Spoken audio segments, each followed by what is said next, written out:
Welcome to my channel. Live টুগেদারে দোষের কি আছে?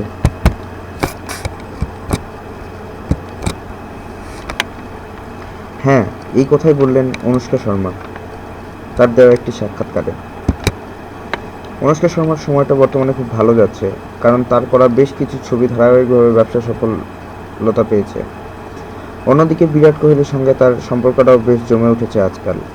এর আগে বহুবার বিভিন্ন দেশে গোপন অভিসারে তারা গিয়েছেন, কিন্তু গত কয়েক মাস ধরে খোলামেলা প্রেমে মজেছেন তারা, আর এ বিষয়টি খুব উপভোগ করেছেন অনুষ্কা।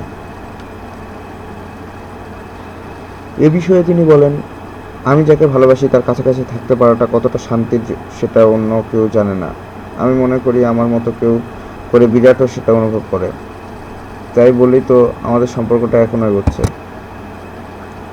এদিকে একটি বলিউড ভিত্তিক চ্যানেলকে দেয়া এই সাক্ষাৎকারে লিভ টুগেদার নিয়েও তাকে প্রশ্ন ছুড়ে দেওয়া হয়। এ বিষয়ে অনুষ্কা উত্তরও দিয়েছেন সাফ।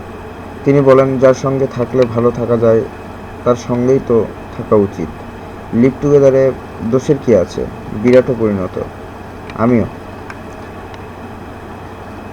এটা নিয়ে এত আলোচনারও কিছু নেই বলে আমার মনে হয়। যাদের কাজ নেই তারা আলোচনা সমালোচনা করবেই। এদিকে এমন বক্তব্যের মধ্য দিয়ে খোদ বিতর্কের মুখে পড়েছেন অনুষ্কা। অনেকেই এই অভিনেত্রীর সমালোচনা করেছেন। Thanks for watching this video. Please, if you love this video, please like and subscribe. Thank you.